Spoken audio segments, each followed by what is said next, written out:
Very good afternoon and welcome once again to Lahti, the penultimate competition of the festival weekend. And it's all about the women, the 10 kilometers in freestyle skating. And most of the stars of Sochi are here, including the likes of Marit Bjørgen and Charlotte Kalla and Kerttu Niskanen and Aina-Kaisa Saarinen. So it's going to be two rotations of a 5-kilometer loop, the same loop that the men skied a few hours ago. And as you can see, the snow just beginning to fall here in the winter sports capital of Helsinki, and the temperature by no means cold.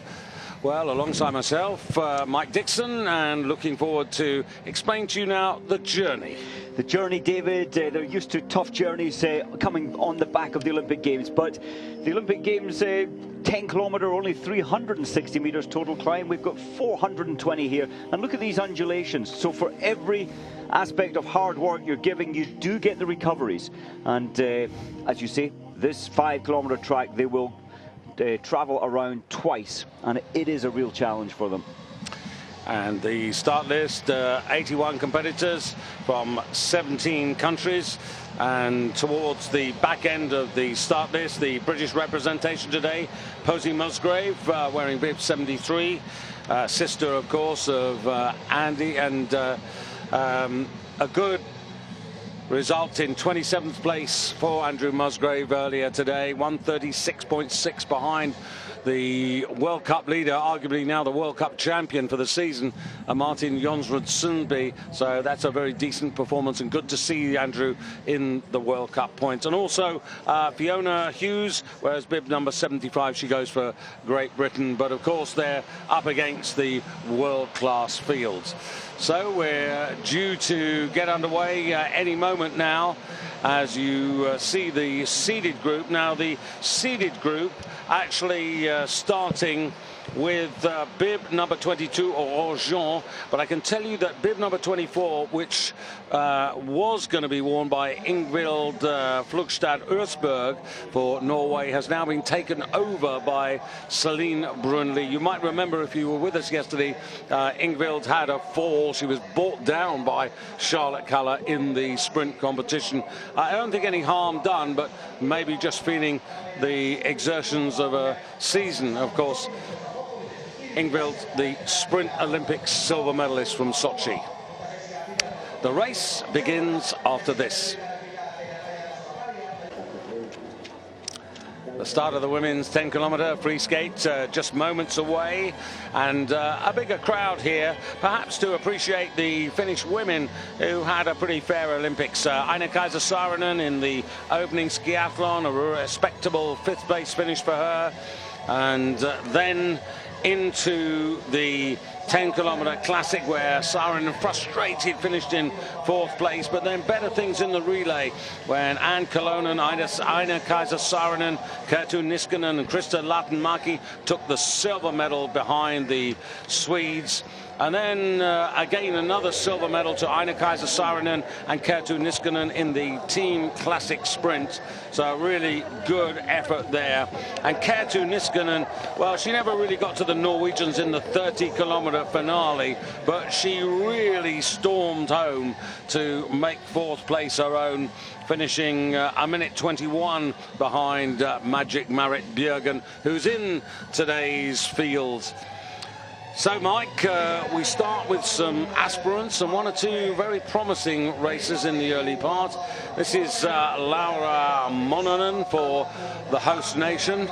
But I know there's one or two juniors that you've had your eye on who could put in a good result today. I think so, and I think Russia, a very a good move to bring two young and talented. In fact, the next to start, Zambalova, she produced some great results at the Junior World Champs in Val di Fiemme, and in bib number 5, Neprieva as well. Natalia, she looked good. They both will have this desire to do really well. I think we'll see their names for many years representing Russia. Here she is, Zambalova.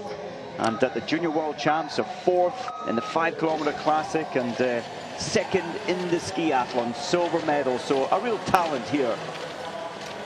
Yeah, she's only really had one World Cup start this season. That was yesterday in the sprint.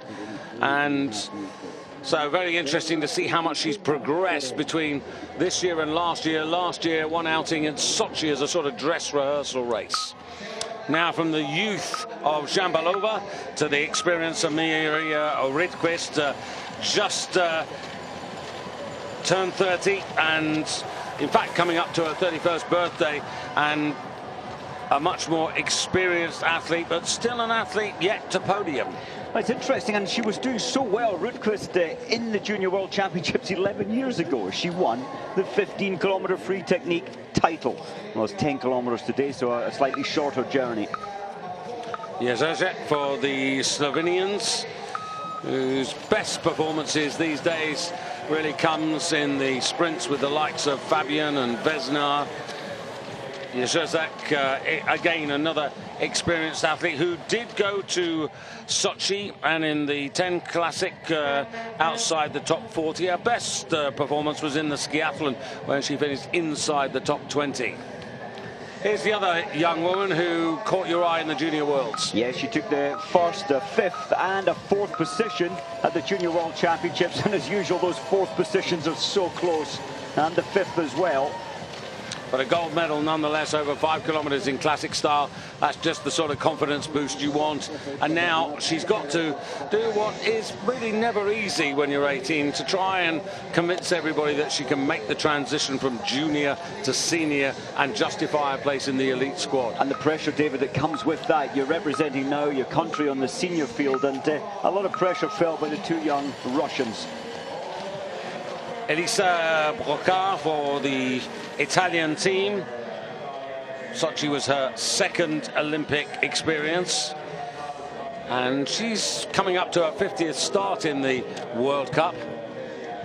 And once again, just to remind one or two of you who may not know the significance of signing on there, it's the athlete's pledge to race clean, to not take any illegal substances. And that means being intelligent about supplements that are offered on the internet from various countries around the world. The simple answer is don't do it. And David, the information is so much out there in every National Olympic Committee. They're informing the athletes all the time. You can't take this. They know all the substances, drinks, energy bars that maybe have something in it. So information is well passed down to the athletes. Holly Brooks for the United States. I don't know what your feeling was, Mike, but, you know, Keegan Randall, it didn't happen for her. The winner of the sprint yesterday, but Sochi was a disappointment.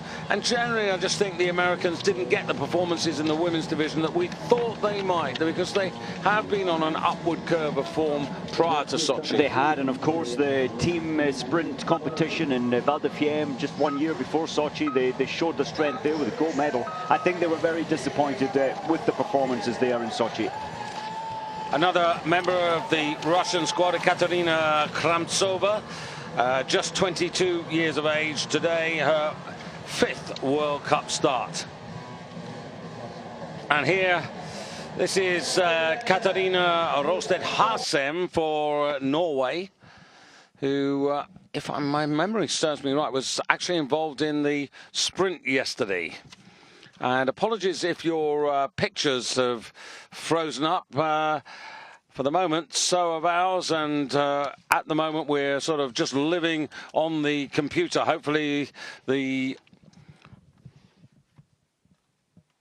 satellites will sort themselves out from Lahti.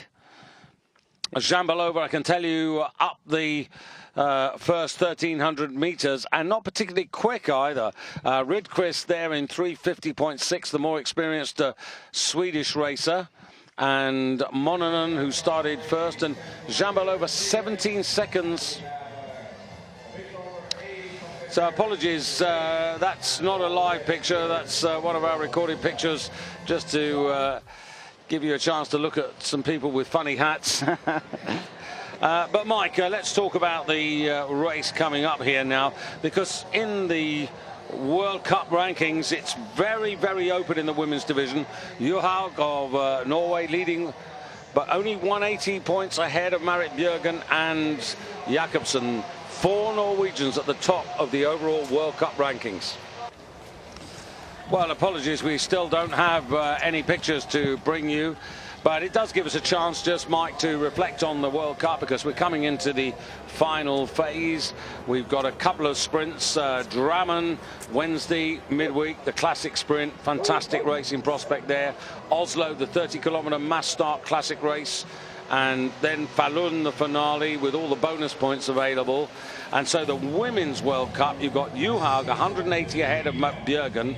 Astrid Jacobsen is only 181 points back. Then you've got Heidi Weng, and then you've got Keegan Randall, who's 400 points off, and Denise Herrmann, who failed to make the final yesterday, and that was a big opportunity for her, lost.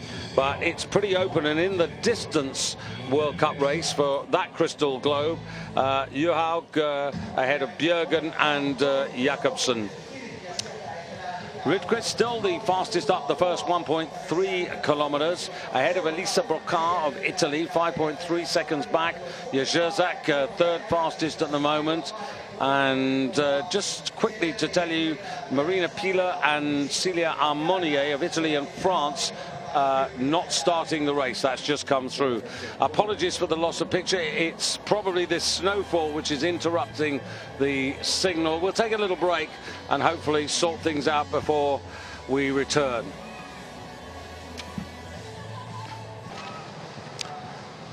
So apologies for that rude interruption. The weather may be playing a little part, or somebody's put a shilling back in the meter, or whatever it is. I don't know the cause of it, but I can tell you up the first 1,300 meters now, Martine Hagen of Norway, exactly the same time as Maria Rydqvist.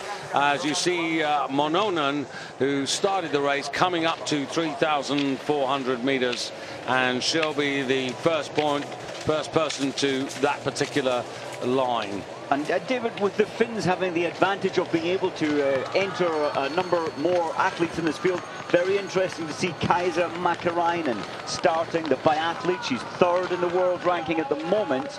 Didn't have a particularly good Olympics, but that was largely to do with her poor shooting.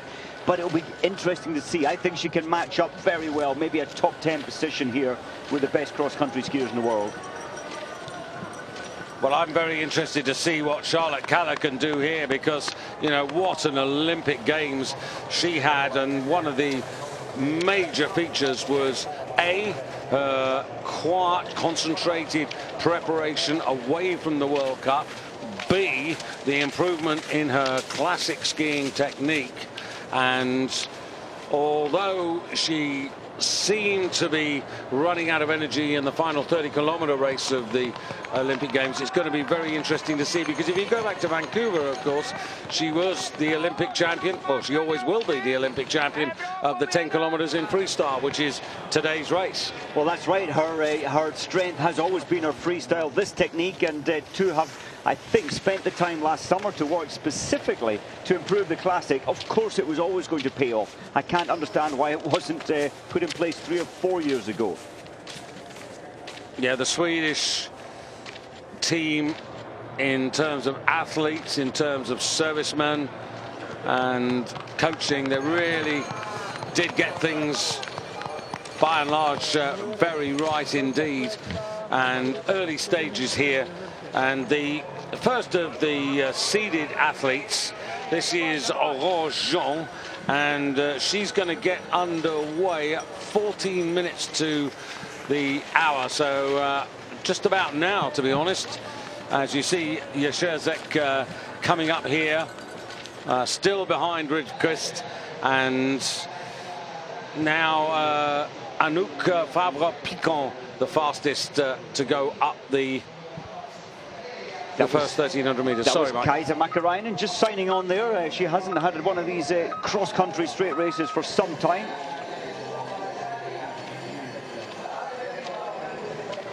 Soft conditions, Mike, and just that little bit warmer than the men had. The fact in the air temperature is actually chilled off to 0 again.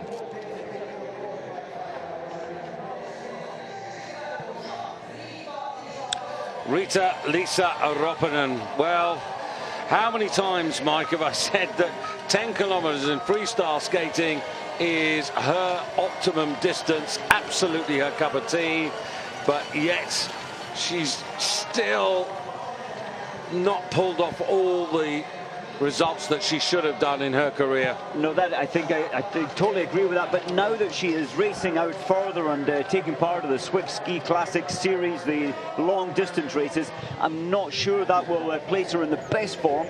Of course, these races sometimes 50 up to 90 kilometers next weekend actually. But so I don't think that'll suit her for this now shorter impact of 10 kilometers. Kicking Randall. Yeah, big important win for her yesterday. It was not the sort of sprint we've been used to. A lot of enforced and unenforced errors. A lot of people finding it difficult to handle the snow conditions, the soft snow yesterday. And this is a change of conditions. All the tracks here artificial. Artificial snow, which is really surprising so far north, but the snow hasn't, yes, it's fallen in Norway, quite a blanket of snow in southern Norway, but very, very little to speak of up here. Yeah, it just seems to be arriving now.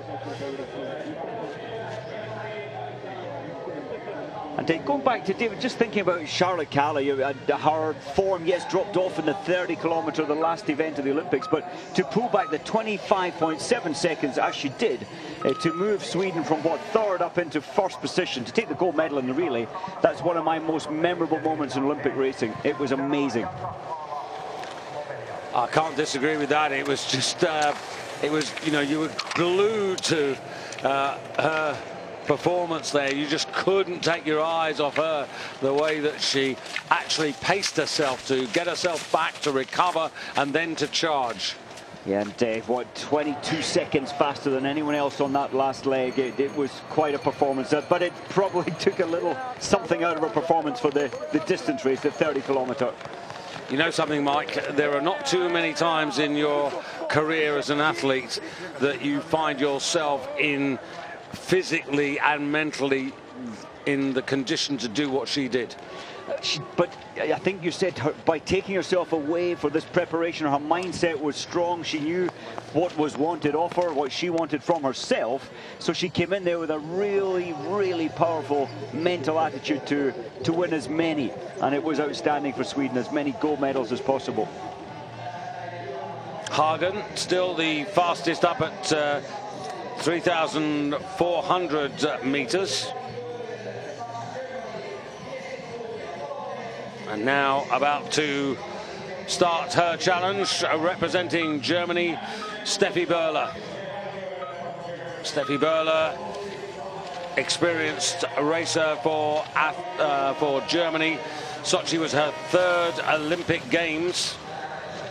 I think perhaps the most disappointing news for Germany coming out of the Olympic Games was the positive doping test for Evie Sackenbacher, who of course we knew firstly as a very talented and an Olympic medalist, world medalist in cross country before switching to biathlon. And again, you know, in her explanation, I bought a supplement and I didn't realise, I didn't know this substance was in it. Yeah. Why on earth do they do it, particularly someone with that experience? Well, if you believe that, David, they know, as the German Olympic Committee said, listen, we informed all the athletes it should not be happening. They know what not to take, so if that is believable, but she has been banned for 2 years.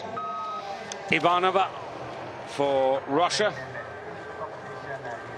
in Sochi, but not really a particular threat. Now, Fabre-Picon at the moment, Fabre-Picon just a second down on Ropponen, but of course she went ahead of Ropponen from the start gate. Fabre-Picon from Pontarlier, and only once in her World Cup career as she finished inside the top 10, and already getting information, instruction about her pacing. It's a very positive start, I think, David. It will be beaten to this stage and to the finish line, I'm sure, but it's a very good start for the French women. 9:42.6 for the first 3,400 meters. So 1,600 meters before she comes back into the stadium, goes out for the second and decisive loop. And here, Emma Viken for Sweden, a really promising athlete. I thought it was a great series of races for her. Only 24, but when you consider, Mike, you know, 8th in the final race, the 30 kilometers, and before that 12th in the 10K Classic and 9th in the skiathlon, that's a good series of results. It is, and of course Emma Viken was part of that gold medal winning team in the relay at the Olympics, second leg in the Classic. She's strong, she's equally as strong in the freestyle. Yeah, that was a remarkable performance by her, because actually in that relay, Viken and Kalla on the anchor leg, they were the two fastest women on their respective legs. And yeah, you tend to forget that Viken was that good because she's overshadowed by the performance of Kalla. Yeah, Viken, and it is a good start performance that Viken has today. Well, she's 1.4 behind Favre, but 1.4, as we all know, is nothing at that early stage in the race at 3.4 kilometers. Out of the stadium, another one of the German team. This is Katrin Zeller from Oberstdorf, and Corinne Hug now coming up to try and challenge her French teammate. The snow is beginning to pick up its intensity. No, it's not a big deal at the moment, but it might have a small influence on the glide. It's very wet snow, and if you're watching the Olympics, we know how important wet snow is, or the ability to wick it away off the base of the ski. That is the important aspect. Corinne Hug, I thought a really good performance, finishing 7th in that last race of the Olympics, at one place behind Jean, the French girls 6 and 7, Jean 6, Hug 7th, and okay, it was dominated by the Norwegians, but they were both 122, 124 off Bjørgen, so it's pretty respectable performance by both of the French women. Yeah, I think the form came to its high, as planned for, as hoped for. You always hope your form's going to be the best it can be at the Olympics, and I think the French women's team and men's team got it very right.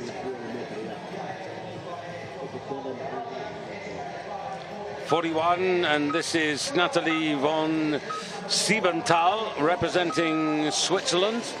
Just here, the director tending to pick up one or two of the non-seeded athletes rather than the seeded athletes, so quite curious about that. Elizabeth Stephen about to start for the United States, and then Kristin Steirer, and I guess, Mike, we were both delighted to see Steirer finally crack it and get an individual Olympic medal. And it was so good to see the rest of her teammates congratulating her. How many? 4 times 4th position in the individual races at Olympic Games, and then to get that bronze medal, it was so good.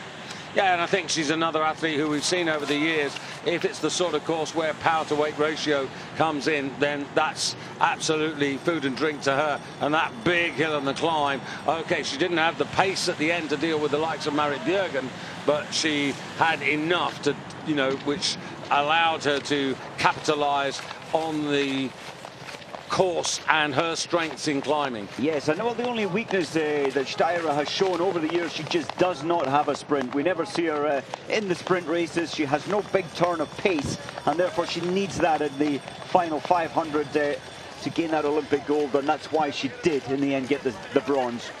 Emma Viken at 5 kilometers, the fastest.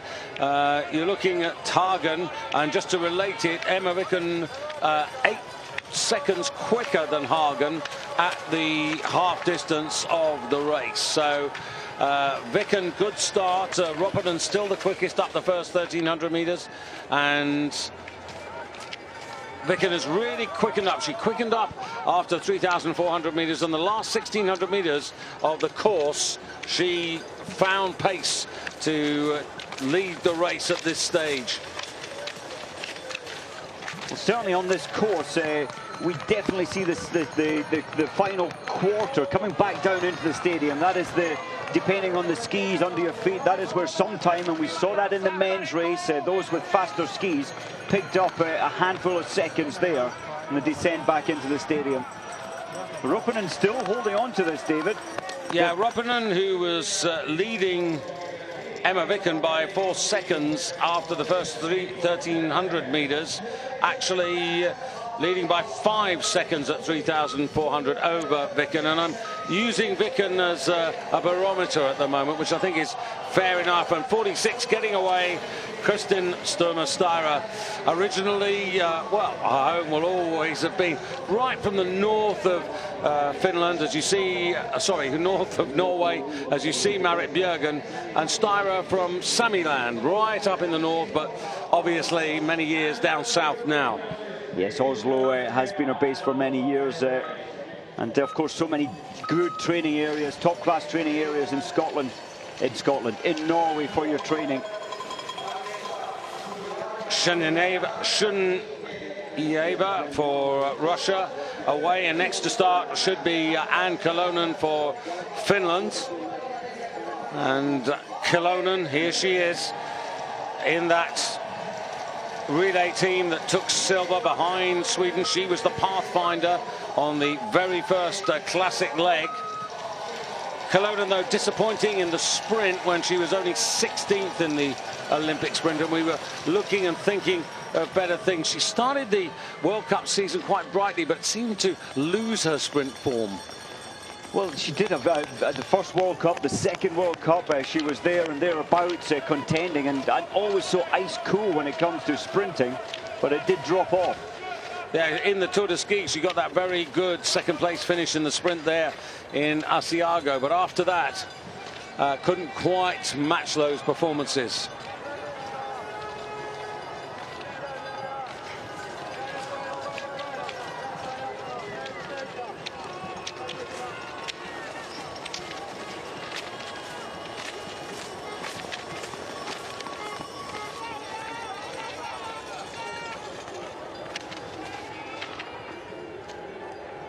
So Emma Vicken coming up here now.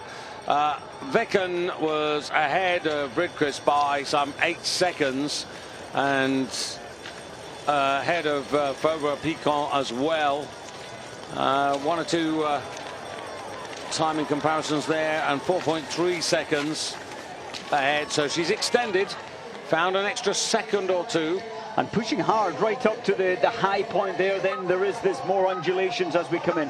Kaita Mäkäräinen, 3rd in the world, ranking at the moment in the Biathlon World Cup. And she was setting the 2nd fastest ski time in most of her biathlon races.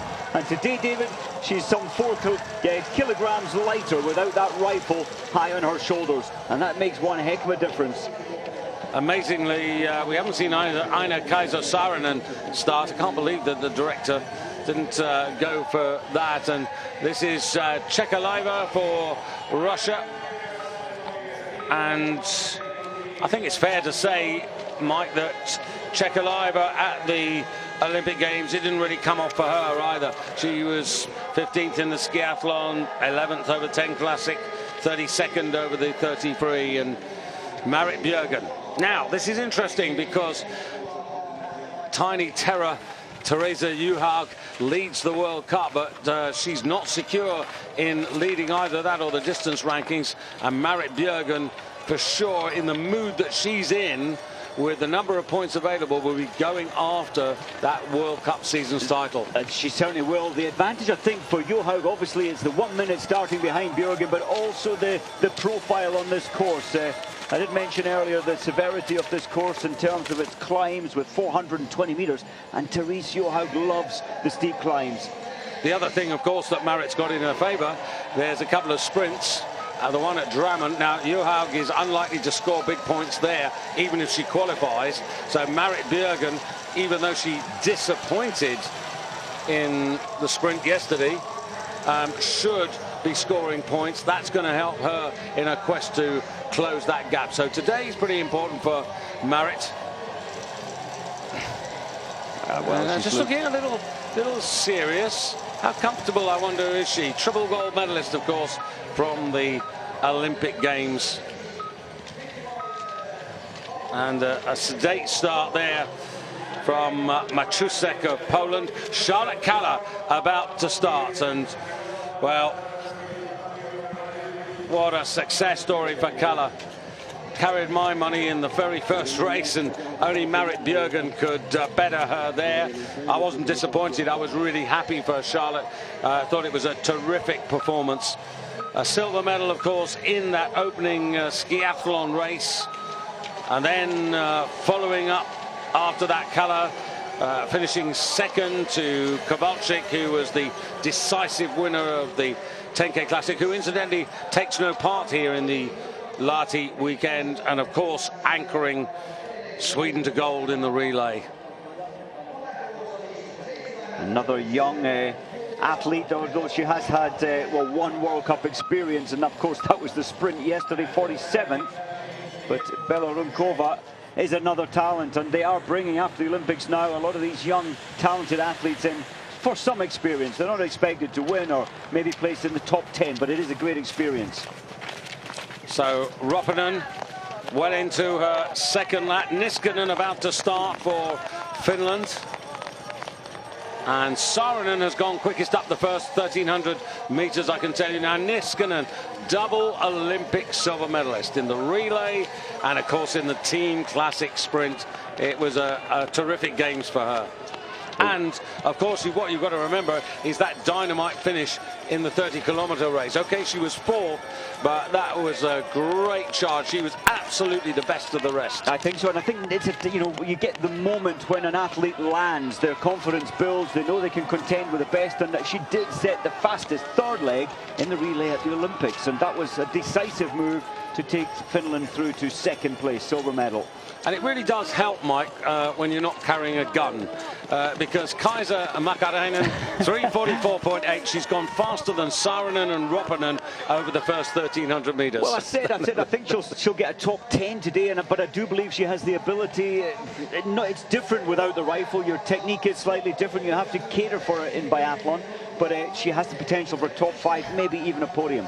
And yet another Olympic medalist here, Heidi Weng of Norway. And of course, the tour will go to Oslo, and so there'll be a huge reception for Marit Bjørgen, Therese Johaug, Astrid Jacobsen and Heidi Weng.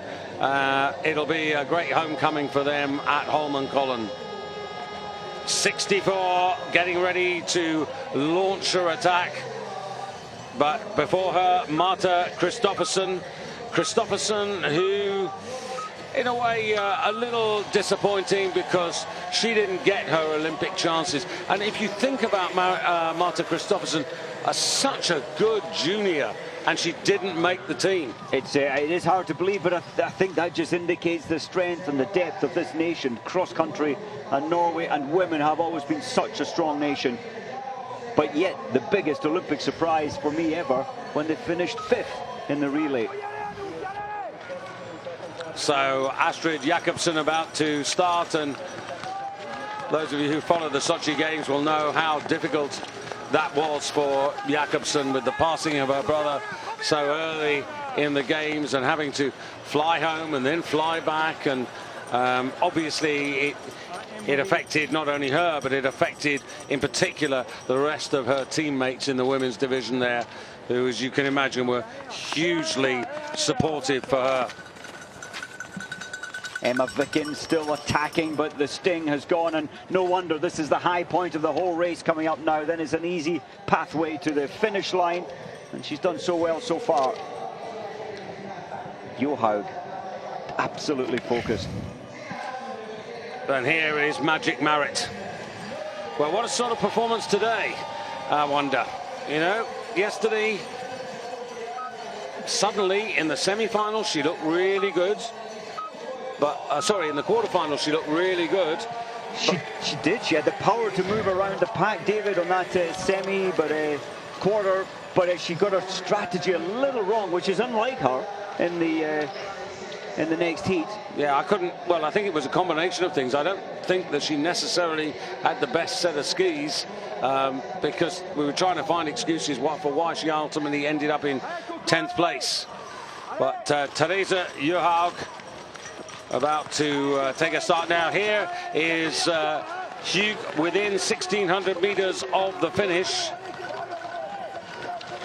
Charlotte Kalle, by the way, just a second behind Mäkäräinen up the first 1,300 meters.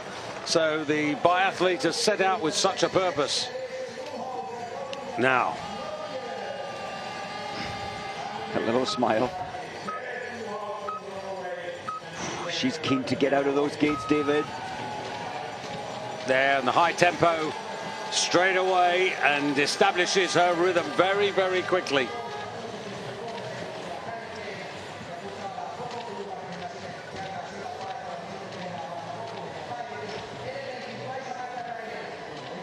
One or two, Mike, have tried to copy her, but it's not something that you would recommend. It's unique to her. It is unique to her, and it was quite amazing. The coaches from her early clubs, her mother never thought she was going to be a talent, but the coaches also thought with her extremely high tempo, they tried to change that to make her more efficient. But, well, there she is leading the World Cup now, so never write anyone off.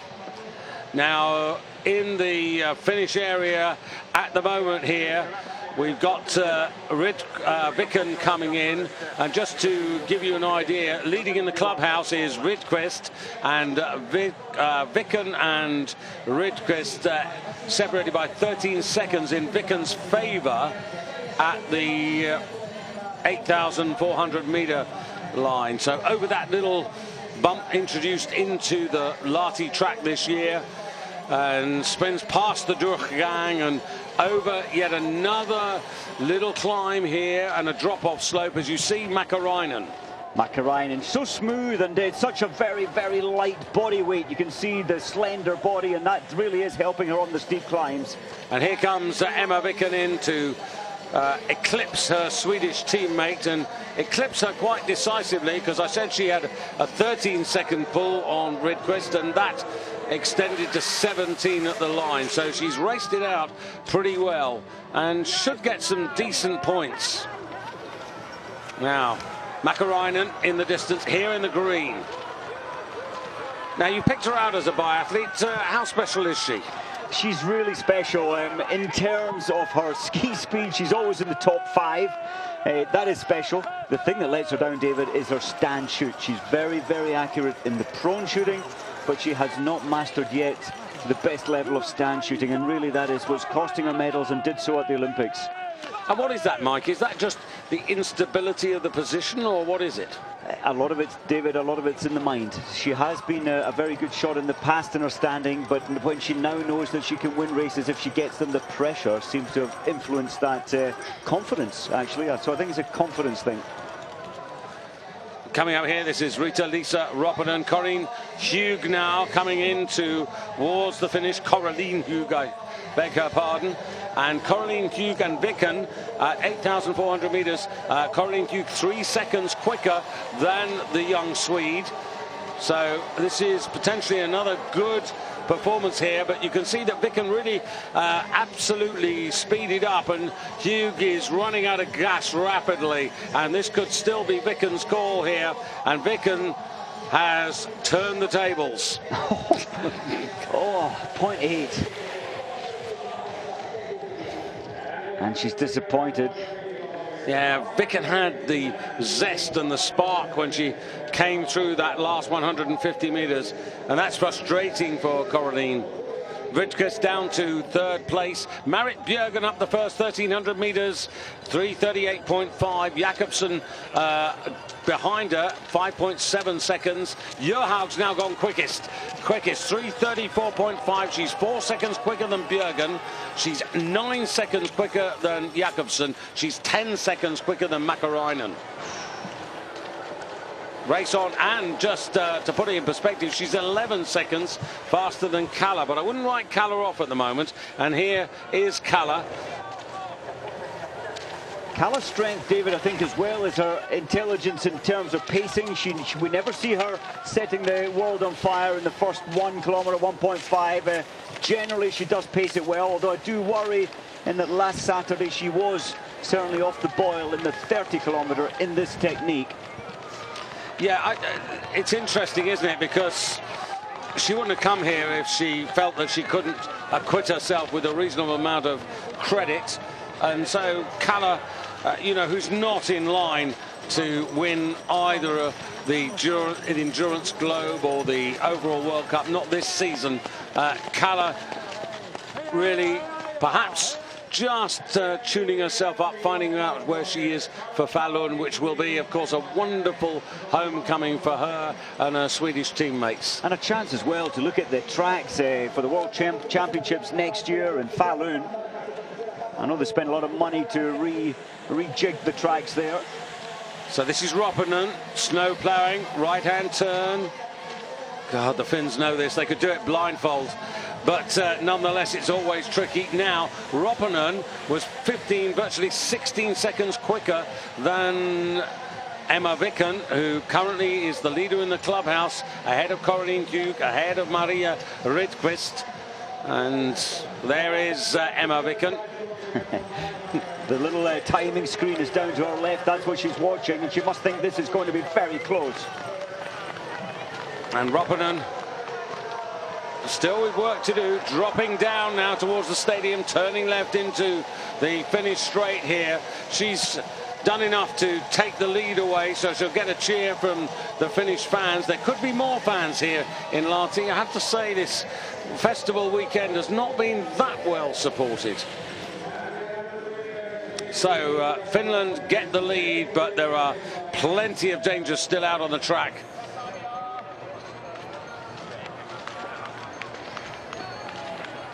And at 3,400 meters now, Charlotte Kalla is the leader, but the likes of Johaug, Bjørgen, Jakobsen yet to get there. Kalla traveling a second quicker than Mäkäräinen.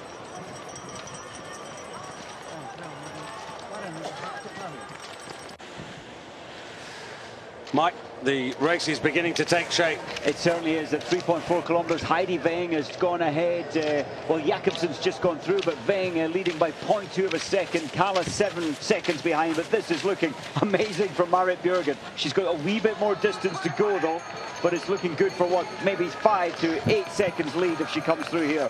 Yeah, but Johaug is traveling really quickly, and of course she's started after Bjørgen, so she's got all the best information to come. And Bjørgen, who was 4 seconds down on Johaug and 5-6 seconds ahead of Jakobsen, and she was the best part of 7 ahead of Weng, and Bjørgen 9 seconds, so she's increased her advantage over Heidi Weng. Jakobsen also, Bjørgen and Jakobsen actually, just having a look at this, yeah, 5 seconds to the good over Jakobsen, who was so unlucky to finish 4th in that sprint race at the Olympic Games. Was a real pity. Mäkäräinen we're looking at now in green behind Saarinen. There's Mäkäräinen coming through now. Still good. Yeah, just relating Mäkäräinen, she would be some 17 seconds down on Bjørgen, and here comes Johaug up to 3,400 meters, and the camera's foreshortening, but you can see that she was leading Bjørgen by 4, and Bjørgen's acceleration has halved that. Only 2.2. But advantage, as you say, to Johaug, but she will get that information. The coach shouted to her, and she'll be thinking, why have I lost 2 seconds? I think it's quite encouraging that Bjørgen has actually turned the screw, arguably a little earlier than we might have expected. But she's reacted, and at the moment here, it's still Johaug from Bjørgen.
Just to give you a little update here, Posey Musgrave went through the first 1,300 meters and she was some 45 seconds down on the lead, and Fiona Hughes just over 50 seconds down on Therese Johaug, just to give you a little comparison. But here, there's Charlotte Kalla. Looks great, doesn't it? But you have to factor in those Norwegians who've still to get to this point.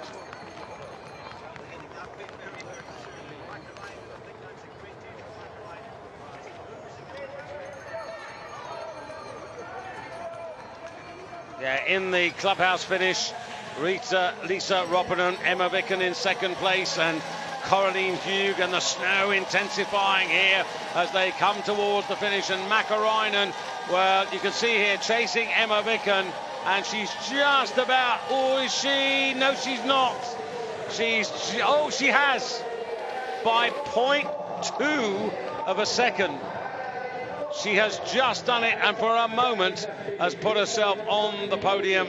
But Lisa Ropponen still continues to enjoy the moments that she has left in that chair.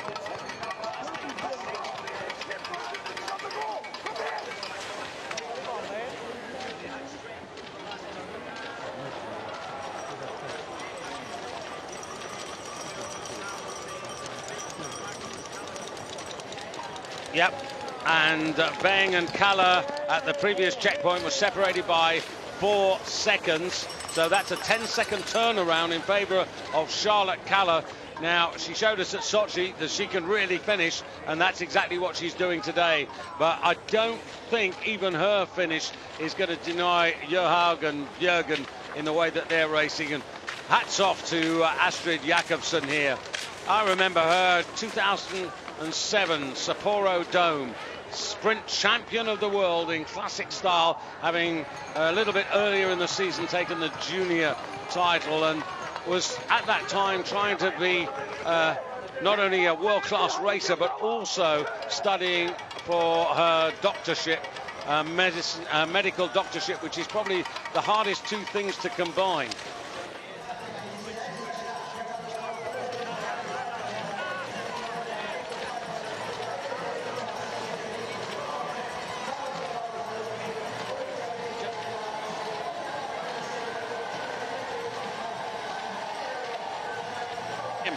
One or two things she's learned over the years, because she's mastered the energy, and look at that, 24 big seconds out of Ropponen. And I'll try to give you at the last check, Bjørgen chasing, actually Kalla and Ropponen finished in about the same time. Amazing what Bjørgen is now doing. That's 24 ahead of Kalla. And on the Hunter. And we've seen Therese Johaug, when it becomes a mass start race, she loves to get out there and lead, but she finds herself in this individual time trial test hunting. Look at the mouth wide open, trying to get as much oxygen, the factor which is so needed when you're pushing at this level, sucking in as much as she can in terms of air to keep this body moving.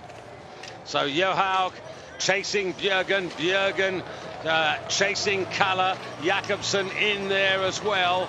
And as you said moments ago, Mike, the 100 points, the 80 points, the 60 points, they're going to be absolutely crucial.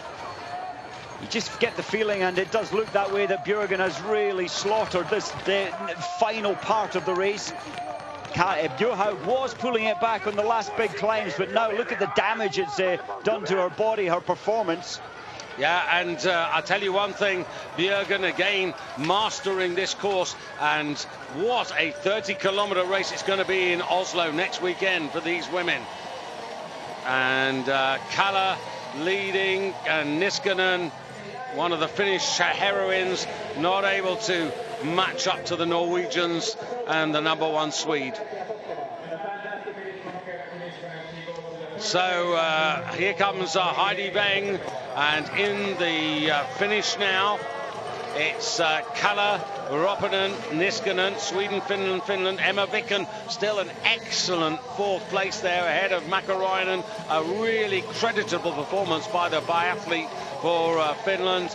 And here, trying to take 2nd place away, Heidi Weng, and she gets 2nd place ahead of Ropponen. Just fading a little there, Weng, or was it because Kalla put on her absolute full-out pace towards the end?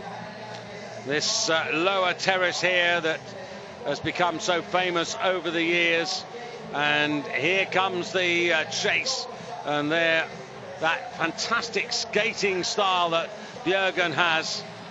She is so well balanced. Everything about her, and I think this course needs one heck of a lot of strength, of power, and she's got so much of that in her legs. And look at the time there, that is brilliant. It's only 48 seconds from this corner to the finish. And now have a look at Bjørgen. Now she gets into the glide. Now she, well, I was hoping we were going to see the little hump and how she took that as well. Jakobsen chasing, but look at this. Kalla, the dynamite finish, has pushed Jakobsen down to 2nd place. Now Kalla and Johaug and Bjørgen, you now know that Kalla's on the podium. Only question is which position. Well, it ain't going to be first, because Bjørgen, barring a fall, is going to take the lead here and put herself in with a shout of 100 points. And we know that she's really turned the screw on Therese Johaug. So Marit Bjørgen coming in. Disappointment yesterday, but I tell you what, a big turnaround today. And I think Marit now knows that that Therese was losing just over the last small part of this race, and she knows this is her victory. She has to know that even Therese can't pull this back. And if that is the case, and Therese comes into 2nd place, then Marit will have gained 20 World Cup points, and that would have put Marit within one race of her fantastic rival. And Therese Johaug coming in here now wearing that Wiesmann World Cup bib, and just doesn't have the dynamic here. And you can see, as Mike just said to you, 45 seconds from here, and she's only got 17 left. Now she's chasing Kalla as well. I think she's going to drop back behind Kalla, which is an amazing drop off in her pace. And that means she'd give away 40 points, Mike. Oh, amazing. Well, she did. I mean, Johaug had to do this strategy, I think, David, to try and stay with Bjørgen as long as she could, but it's cost her. Now have a look at that, 26.9, and she comes up here. This is going to be interesting. 10 seconds, and now she's got 16 seconds to come home, and she's really pushing on. She's skating there. There ain't much left in the tank here now, coming up to 20 seconds, and it's going to be surely Charlotte Kalla who's going to maintain that 2nd place, and Johaug is going to miss out and give away 40 points. Oh, 40 points. No, she's just got there. Into 3rd place. She almost missed 3rd, going for 4th, but Kalla thumbs up, and she's got 2nd place here, and total delight. But this is the woman of the moment, Magic Marit, once again. Yesterday something went wrong. It might have been skis, it was tactics as well, but today normal service has been resumed. Oh, she's back and she's at her best. I think Therese is so disappointed there. Therese Johaug just losing out on 2nd place by 0.7 of a second. She will be disappointed to lose a further 20 points on that such a small margin. And what that means is that Marit Bjørgen for Norway takes 100 World Cup points. Now remember, this morning she started with a deficit of 180, so that deficit is now down to 140.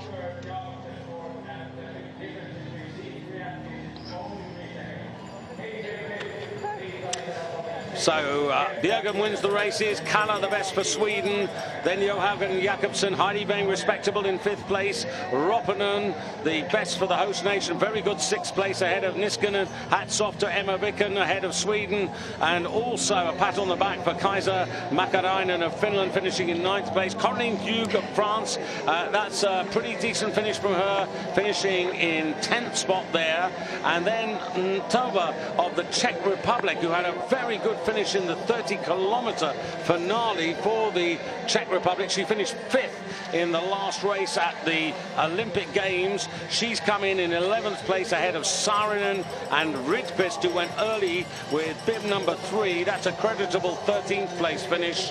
And the 2 British girls still out on the track, Fiona Hughes and Posey Musgrave, as they were much later starters.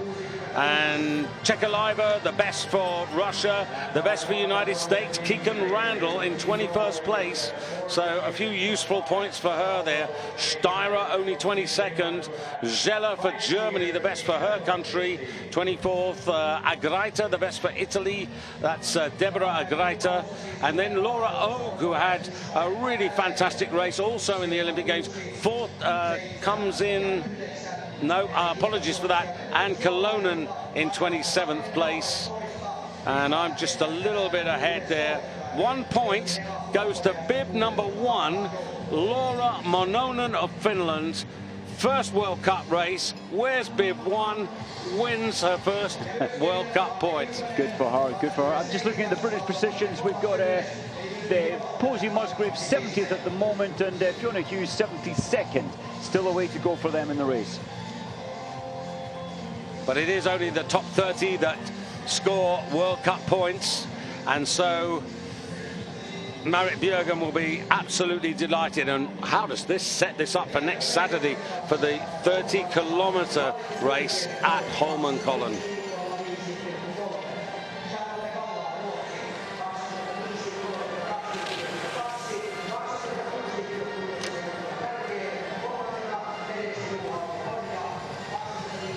Well, Marit Björgen right back on course here, looking to take that World Cup title for the season. But Charlotte Kalla showing us yet again what she can do in the final third of a race. And maybe it's just a fact of life, Mike, that Kalla can't do the very long distance. It might just be that. It might be as simple as that. Certainly here she got everything right, her pacing right, and I think Makarainen only less than 40 seconds off 2nd place. The biathlete, that was outstanding as well. So 1 or 2 still to come home here, but I hope you've enjoyed the action in the cross-country stadium. Coming up here on Eurosport 2, it's the best women ski jumpers in the world. Patrick Winterton will be your host for that in Raznov in Romania, a new stop on the World Cup Tour. And of course the men's ski jumping on the big hill in Lahti coming right up on Eurosport International.